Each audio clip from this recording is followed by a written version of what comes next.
तो इस टाइप से आपको एक्टिव पैसिव लिखने होंगे, ठीक है। एक्टिव में sir teach a English lesson, तो आपको यहाँ पे लिख देना होगा a English lesson taught by sir, यानी एक इंग्लिश लेसन सर के द्वारा पढ़ाया जाता है, ठीक है। A man beat a student, या मैम बीट अ स्टूडेंट मतलब मैम स्टूडेंट को पीटती हैं। स्टूडेंट बीटन बाई मैम मतलब एक स्टूडेंट मैम के द्वारा पीटा जाता है, एक विद्यार्थी मैम के द्वारा पीटा जाता है। ड्राइवर ड्राइव अ कार, यानी ड्राइवर कार को ड्राइव करते हैं, मतलब कार को चलाते हैं। एक car is driven by driver मतलब एक कार ड्राइवर के द्वारा चलाई जाती है, ठीक है। अब डायरेक्ट इनडायरेक्ट हम पढ़ेंगे, ठीक है। तो डायरेक्ट इनडायरेक्ट को भी समझ लेते हैं, ठीक है। ही सेज टू सर, यानी उसने सर से कहा ही कंप्लीट हिज वर्क, यानी उसने अपना काम कर लिया है, उसने अपना होमवर्क कंप्लीट कर लिया है, ठीक है। तो यहाँ पर हम इसको किस टाइप से पढ़ेंगे, ही टेल्स, सेज टू को किस में पढ़ेंगे, tells. He tells the sir, comma inverted comma की जगह हम लिख देंगे that. He tells the sir that I completed my work, यानी मैंने अपना काम कर लिया है।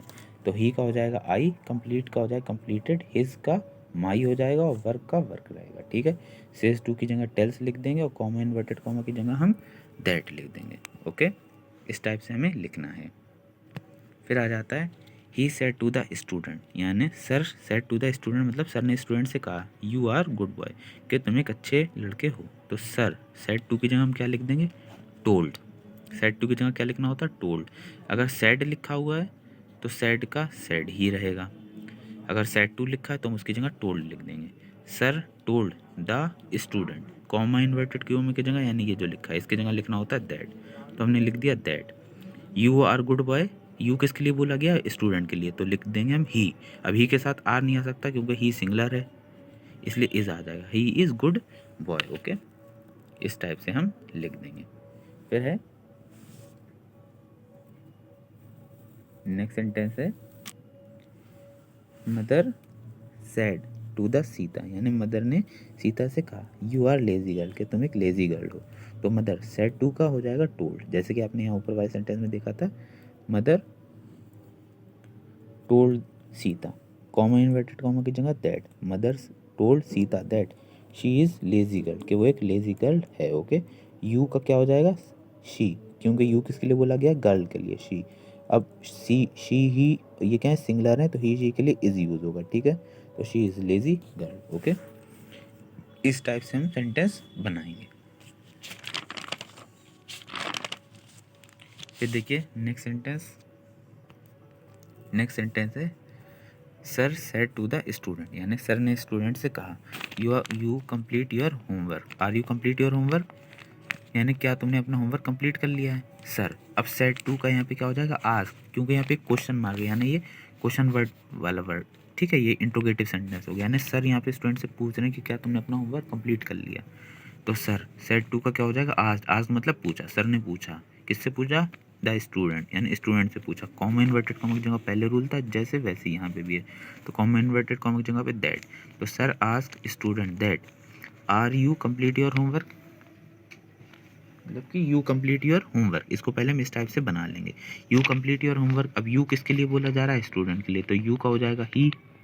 अब ही सिंगलर है तो यू के साथ आर आता है, तो पहले यू के साथ आर आया था, ठीक है। अब हम सिंगलर में बना रहे हैं ही, तो ही हो गया और ही के साथ इज यूज होता है, आर यूज नहीं होता, तो ही इज कंप्लीट।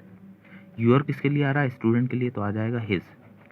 हिज मतलब उसका, होमवर्क मतलब उसने जो होमवर्क कर लिया है, तो आ गया सर आस्क्ड स्टूडेंट, यानी सर ने स्टूडेंट से पूछा कि he is completed his homework, क्या उसने अपना होमवर्क कंप्लीट कर लिया है, यानी उसने अपना होमवर्क कंप्लीट कर लिया है, ठीक है। तो कॉमा इन्वर्टेड कॉमा की जगह that are you complete your homework को पहले हम अफर्मेटिव में बना लेंगे, यू कंप्लीट योर होमवर्क, फिर यू का हो जाएगा ही के साथ सिंगलर यूज होता है हेल्पिंग वर्ब, तो ही के साथ इज कंप्लीट, फिर योर किसके लिए आ रहा है, स्टूडेंट के लिए, तो आ जाएगा हिज होमवर्क, ओके। फिर sir said to the student, comma inverted comma complete your homework, यानी सर ने स्टूडेंट से कहा कि अपना होमवर्क कंप्लीट करो। इसका क्या मतलब हो गया, सर ऑर्डर्ड द स्टूडेंट, यानी सर ने स्टूडेंट को ऑर्डर दिया, तो सर के बाद लिख देंगे हम सेड टू की जगह order, sir ordered the student that, comma inverted comma की जगह दैट कंप्लीट योर होमवर्क, यानी that they complete their homework, कि वो अपना होमवर्क कंप्लीट करे, ओके। फिर इसके बाद बोर्ड एग्जाम में आता है स्पेलिंग्स, ठीक है, इस टाइप से लिखा होगा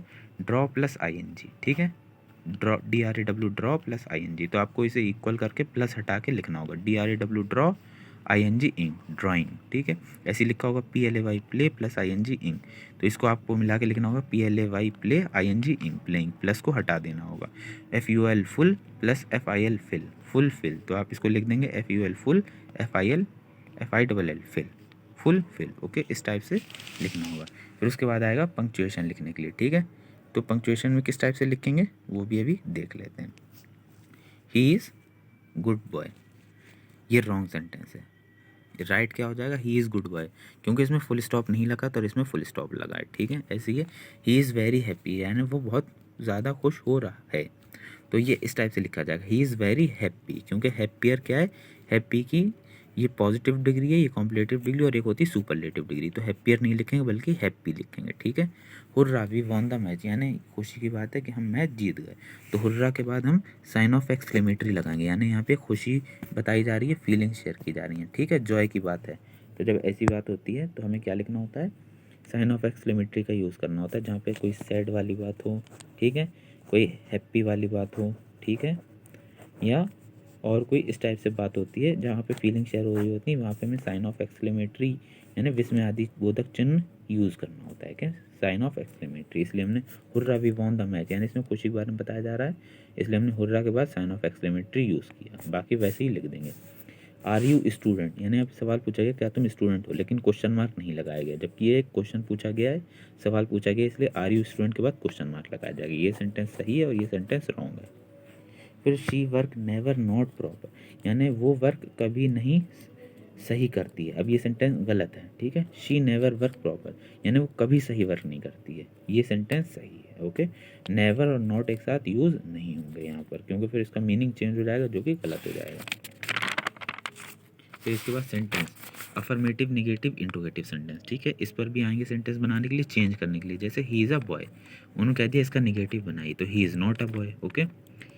शी इज़ बैड गर्ल, इसका निगेटिव बनाना है, तो she is not a bad girl, not का यूज़ करेंगे। जो नॉट नेवर नो वाले सेंटेंस होते हैं वो निगेटिव होते हैं, जिसमें नो नेवर नॉट नहीं होता है, सिंपल सेंटेंस लिख देते हैं, फुल स्टॉप लगा देते हैं, वो अफर्मेटिव होता है। जिसमें कोई क्वेश्चन पूछ लिया जाता है, क्वेश्चन मार्क लगा दिया जाता है, वो इंट्रोगेटिव सेंटेंस हो जाता है। जैसे कि यहाँ he is go to school, मतलब वो स्कूल जाता है, कहा इसको इंट्रोगेटिव बनाइए। तो does he go to school, मतलब क्या वो होमवर्क, वो क्या वो स्कूल जाता है। तो देखिए यहाँ पे सवाल पूछ लिया गया, मतलब क्वेश्चन मार्क लगा दिया गया, तो ये सेंटेंस हो गया इस टाइप से, ठीक है, बन गया सिंपली। फिर इसके बाद नेक्स्ट सेंटेंस है you do not beat a boy, तुम्हें एक लड़के को नहीं पीटना चाहिए, ठीक है, तुम एक लड़के को नहीं पीटते, इसका अफर्मेटिव बन गया यू बीट अ बॉय, यानी तुमने एक लड़के को पीटा, ठीक है, इस टाइप से।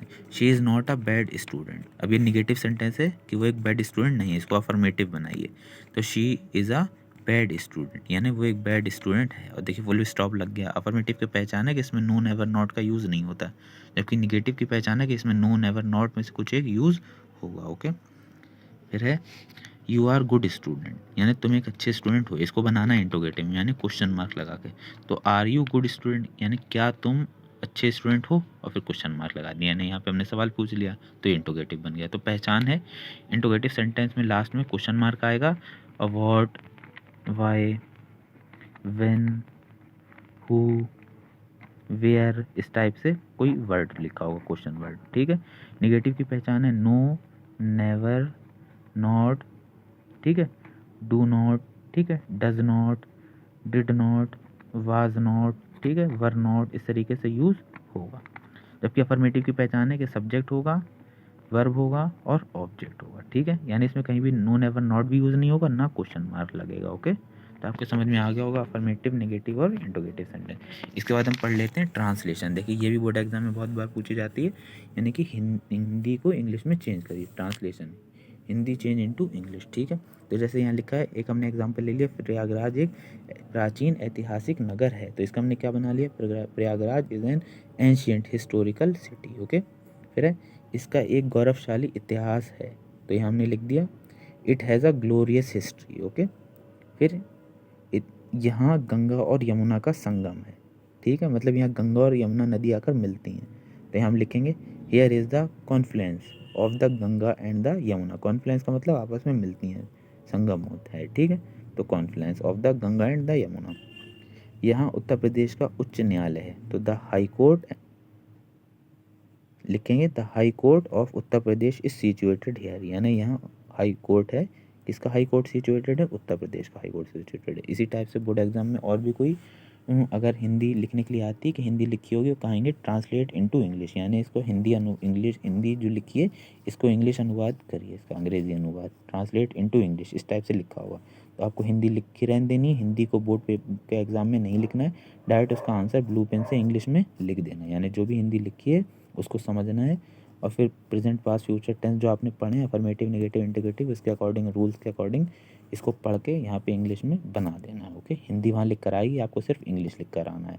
ये भी अच्छे मार्क्स इससे मिलते हैं, तो इसको अच्छे से पढ़ कर जाएंगे। और भी कुछ हैं उनको भी अच्छे से पढ़ लेंगे। ओके, इसके बाद आता है पार्ट्स ऑफ स्पीच के कुछ, ठीक है पार्ट, जैसे कि यहाँ पर पार्ट्स ऑफ स्पीच में आप क्या पढ़ेंगे, सिंगुलर, ठीक है, और प्लूरल, ठीक है, सिंगुलर प्लूरल पढ़ेंगे। तो जैसे मैन, तो इसका क्या हो जाएगा, MEN मैन, यानी एक वचन बहुवचन, वुमेन तो वुमेन, ठीक है, बुक तो बुक्स, बॉय का बॉयज़, गर्ल का गर्ल्स, बैग का बैग्स, टॉय का टॉयज़, मैंगो का मैंगोज, पेन का पेन्स, साइकिल का साइकिल्स। ओके, इस टाइप से आपको क्या करना है, लिख देना है, ठीक है। तो ये सिंगुलर प्लूरल हैं, इस टाइप से जो है सेंटेंस आएंगे पार्ट्स ऑफ स्पीच। तो आई होप आपके समझ में आया होगा कि किस टाइप से पूरे बोर्ड एग्जाम में हमें क्वेश्चन सॉल्व करने, किस टाइप से लिखना है। अगर कभी आपको कोई डाउट्स हैं, कुछ आपको नहीं समझ में आया तो आप उसको पूछ सकते हैं। ओके, इसी टाइप से लिखना है जैसे कि आपको बताया गया है। एप्लीकेशन को भी समझ लेंगे फिर से अच्छे से, एप्लीकेशन के बारे में हमने कैसे बताया है। एप्लीकेशन जिस टॉपिक पे भी आएगी उसको इसी टाइप से लिखना है, जैसे to the principal Islami inter college Shahjahanpur. यहाँ पे हमने एप्लीकेशन का जो एग्जांपल लिया है वो लिया है कि आपको 2 डेज़ की लीव चाहिए क्योंकि आपको फीवर आ रहा है, ठीक है। तो देखिए सब्जेक्ट में उसी बात को लिखेंगे, एप्लीकेशन फॉर लीव 2 डेज़, यानी हमें 2 दिन की एप्लीकेशन चाहिए लीव बुखार के लिए से, ठीक है sir. Respectfully, I beg to say that I have been suffering from fever since last night, so I am unable to attend the class. So kindly grant me leave for 2 days. I shall be highly obliged to you. यानी मैं आपको अपने बारे में मतलब ये बताना चाहता हूँ कि I have been suffering from fever, यानी रेस्पेक्टफुल्ली, यानी आदरणीय सर, आई बेग टू से, यानी मैं आपसे मांगता हूँ, क्या मांगता हूँ, that I have been suffering from fever, कि मैं फीवर से जूझ रहा हूँ, ठीक है, सिंस लास्ट नाइट, यानी पिछले रात से, 1-2 रात से मुझे बुखार आ रहा है। So I am unable to attend the class, इसलिए मैं कक्षा में अनुपस्थित हूँ, उपस्थित नहीं हो पा रहा हूँ। So kindly grant me leave for 2 days, इसलिए मुझे 2 दिन की छुट्टी का अवकाश प्रदान करें, ठीक है। I shall be highly obliged to you, मतलब मैं आपका आभारी रहूँगा, ठीक है, आपकी महान कृपा होगी, ठीक है। योर्स ओबिडेंटली स्टूडेंट, मतलब आपका आज्ञाकारी शिष्य। फिर नाम लिख देंगे, class, section, roll number. Board exam में हमें नाम नहीं लिखना है, XYZ लिख कर आना है। ये एप्लीकेशन तब आप इस टाइप से नाम लिखेंगे जो आपको स्कूल में अपनी एप्लीकेशन देनी है, ठीक है। और ये आप बोर्ड एग्ज़ाम में लिखने जा रहे हैं, इसलिए नाम वहाँ पर नहीं लिखना है, बल्कि XYZ लिख कर आ जाना है। क्लास चाहें तो लिख सकते हैं वहाँ पे, रोल नंबर अपना कुछ भी मतलब लिख देंगे, 5 6 7, ज़रूरी नहीं अपना जैसा है वही लिखें। सेक्शन लिख देंगे ABCD जो भी है। फिर थैंक्स मतलब धन्यवाद लिख देंगे। किस तारीख से किस तारीख आपको छुट्टी चाहिए, जैसे कि यहाँ पे 2 डेज़ मतलब 2 दिन की छुट्टी चाहिए, तो आपने लिख दिया 28 फरवरी 2023 से 2 मार्च, ठीक है, 2023 तक। ओके, इस टाइप से आपको एप्लीकेशन लिखनी है। अगर एप्लीकेशन मैरिज फंक्शन में जाने के लिए आ जाए, ठीक है, या एप्लीकेशन आपकी जो है DM के लिए आ जाए, तो इस टाइप से ही लिख देंगे, ठीक है।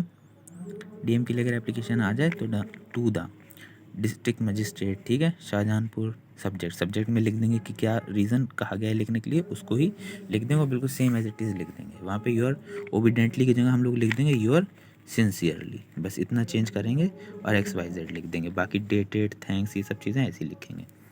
ओके, अगर एप्लीकेशन फ़ीस के लिए आ जाती है कि फ़ीस जो है कंसेशन या कुछ, तो उसमें हम लिख देंगे एप्लीकेशन फॉर फीस कंसेशन, ठीक है। या एप्लीकेशन फॉर ट्रांसफ़र सर्टिफिकेट या एप्लीकेशन फॉर कैरेक्टर सर्टिफिकेट, तो भी हम उसमें लिख देंगे एप्लीकेशन फॉर ट्रांसफ़र सर्टिफिकेट या कैरेक्टर सर्टिफिकेट, जिसके लिए भी आएगी वो यहाँ पे सब्जेक्ट हम ज़रूर लिख देंगे और फिर इसी टाइप से लिख लेंगे। ओके, आई होप आपके समझ में आया होगा कि कैसे एप्लीकेशंस को लिखना है।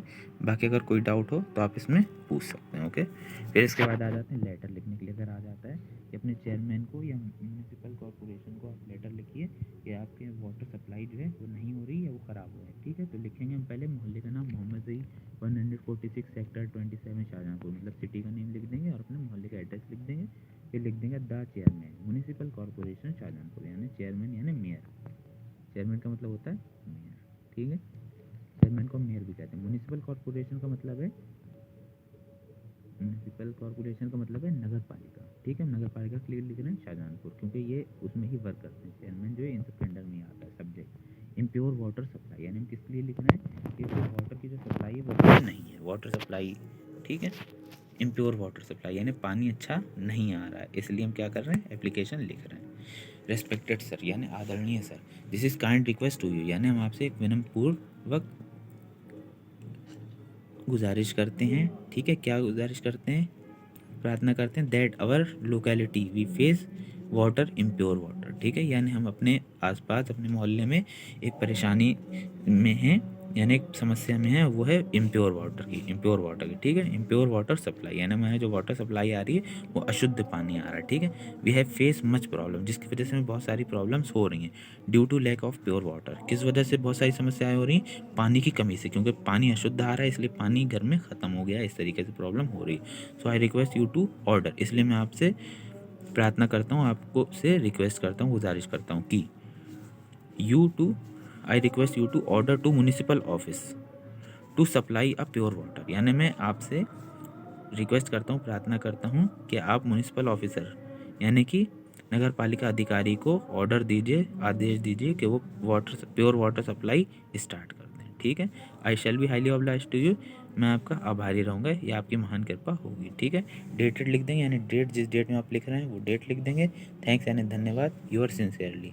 ठीक है, ये लिख के XYZ लिख देंगे, अपना नाम उसमें नहीं लिखेंगे। ओके, फिर अगर ऐसे आ जाता है आर्टिकल या ऐसे, तो दोनों को एक ही तरीके से लिखना है, इंट्रोडक्शन और कंक्लूजन, दोनों हेडिंग ज़रूर लिखनी है, टॉपिक चाहे कोई भी हो। जैसे यहाँ पर टॉपिक हमने ले लिया है न्यू एजुकेशन पॉलिसी, अगर वहाँ साइंस पर आ जाता है, ठीक है, माई फादर पे आ जाता है, my best friend, my school teachers, ठीक है, माई रेस्पेक्टेड लीडर्स, ठीक है, किसी पर भी आ जाता है तो आप इसी टाइप से फर्स्ट हेडिंग इंट्रोडक्शन लिखेंगे और लास्ट हेडिंग कंक्लूजन लिखेंगे। इंट्रोडक्शन जैसे हमने यहाँ पे टॉपिक ले लिया न्यू एजुकेशन पॉलिसी, यानी नई एजुकेशन पॉलिसी पे, तो देखिए it is a famous and very useful for every student, यानी ये बहुत फेमस है इस न्यू पॉलिसी और बहुत स्टूडेंट के लिए फ़ायदेमंद है, लाभकारी है। ठीक है, हर स्टूडेंट के लिए good decision, it is a good decision by government, यानी ये गवर्नमेंट का एक अच्छा निर्णय था, यानी गवर्नमेंट का ये गुड डिसीजन था। पॉलिसीज़ यानी इसमें बहुत सारी पॉलिसीज़ हैं, उन पॉलिसीज़ के एक दो नाम लिख देंगे कि इन पॉलिसीज़ में स्टूडेंट को किस टाइप से पढ़ना है, किस क्लास में कब एडमिशन मिलेगा, कितने ईयर्स का ग्रेजुएशन कोर्स और बाकी सारी चीज़ें वो सब इसमें बताया गया। टर्म्स एंड कंडीशन की कुछ टर्म्स और कंडीशन भी है, कौन स्टूडेंट क्या अप्लाई कर सकते हैं, कौन सा रेगुलर कोर्स एक साथ हो सकते हैं, कौन से नहीं हो सकते हैं। ठीक है, कौन से प्राइवेट यूनिवर्सिटीज़ हैं, सबके बारे में डिटेल में बताया गया। फिर इंपॉर्टेंस, इसकी बहुत सारी इंपॉर्टेंस है, यानी इसका महत्व क्या है। New education policy play an important role in student career and future, यानी न्यू एजुकेशन पॉलिसी की वजह से स्टूडेंट का करियर फ्यूचर जो है क्या हो रहा है, सिक्योर हो रहा है, यानी उनको खूब हेल्प मिल रही है। ठीक है, तो ये एक इंपॉर्टेंट रोल प्ले कर रही है न्यू एजुकेशन पॉलिसी, यानी अच्छी है। ठीक है, कंक्लूजन निष्कर्ष, यानी हम लास्ट में अब क्या कहना चाहते हैं इसके बारे में ये भी लिख देंगे। Now we can say that, यानी हम कह सकते हैं new education policy is very useful, यानी नई एजुकेशन पॉलिसी जो है वो बहुत यूज़फुल है, किसके लिए, beneficial for student and teachers के लिए भी और स्टूडेंट के लिए भी, इसमें बहुत हेल्प मिलती है और न्यू एजुकेशन पॉलिसी जो है वो बहुत यूज़फुल रही। ठीक है, तो इस टाइप से हमें लिख कर आ जाना है। बाकी आपने एक्टिव पैसिव पढ़ लिए, डायरेक्ट इनडायरेक्ट पढ़ लिए। ठीक है, इसके बाद आपने स्पेलिंग्स पढ़ ली, किस टाइप से ऐड करके लिखना है, पंचुएशन को पढ़ लिया। ठीक है, wrong sentence, right sentence, sentences affirmative negative interrogative में चेंज करना पढ़ लिया आपने। ठीक है, ट्रांसलेशन पढ़ लिया, यानी हिंदी को आपको इंग्लिश में लिख कर आना है वहाँ ट्रांसलेट करके, ये भी पढ़ लिया आपने। ठीक है, पार्ट्स ऑफ स्पीच में आपने सिंगुलर प्लूरल पढ़ लिए, ये सब आपकी ग्रामर के लिए वेरी इंपॉर्टेंट था। ठीक है, इसमें से और कुछ नहीं समझ में आएगा तो आप पूछ सकते हैं कमेंट बॉक्स में। बाकी बोर्ड एग्जाम के लिए ये मोस्ट इंपॉर्टेंट चीज़ें थी जो आपने पढ़ी। ओके, और कोई अगर डाउट हो तो वो भी आप कमेंट बॉक्स में पूछ सकते हैं, और बिल्कुल इस टाइप से एग्जाम में लिख कर आएंगे और क्वेश्चंस वहाँ पर नहीं लिखेंगे, डायरेक्ट आंसर लिखेंगे। यहाँ पे जैसे मैंने आपको क्वेश्चन लिख के बताया है कि ये एक्टिव में लिखा है, मैं बीटा स्टूडेंट, आपको पैसिव में वहाँ लिख कर आना a student beaten by ma'am, यानी एक विद्यार्थी को मैम के द्वारा पीटा गया। तो ये वहाँ बोर्ड एग्जाम में लिखा होगा, आपको लिख कर सिर्फ ये आना है। बोर्ड एग्जाम की कॉपी में प्रश्न को यानी क्वेश्चन को नहीं लिखना है, सिर्फ आंसर नंबर लिखना है। जैसे आंसर नंबर 2 है तो आंसर नंबर 2 और फिर ये उसका आंसर लिख देना है। ओके, और जो सभी आप क्वेश्चन कर रहे हैं उसको यहाँ ऊपर बड़ा बड़ा टॉपिक में भी लिख देंगे। जैसे कि आप एक्टिव पैसिव कर रहे हैं तो एक्टिव पैसिव यहाँ लिख दिया, ठीक है। क्वेश्चन नहीं लिखना है, सिर्फ उसका टॉपिक लिख देना है। ऐसे अगर आप ए से लिख रहे हैं तो ए से लिख दिया, और जिस पर ए से लिख रहे हैं उसको लिख के डबल इन्वर्टेड कॉमा में बंद कर दिया। उसकी हेडिंग्स को ब्लैक पेन से लिखा, फिर उसकी बाकी डिटेल को ब्लू पेन से लिख दिया। ओके, इस टाइप से वहाँ पर लिखना है। ऐसी डायरेक्ट इनडायरेक्ट में भी आपको नहीं लिखना है क्वेश्चन को, सिर्फ इसको पढ़ लेना है और इसको डायरेक्ट ब्लू पेन से उसका आंसर लिख कर आना है, ठीक है। ऐसे ही आपकी स्पेलिंग्स हैं जो लिखी होंगी वहाँ पे स्पेलिंग्स, आपको उनको डायरेक्ट प्लस करके इस टाइप से ब्लू पेन से लिखाना होगा। पंक्चुएशन में भी इसी टाइप से लिखना होगा, क्वेश्चन लिखा होगा, डायरेक्ट आपको उसका ब्लू पेन से आंसर लिखना होगा।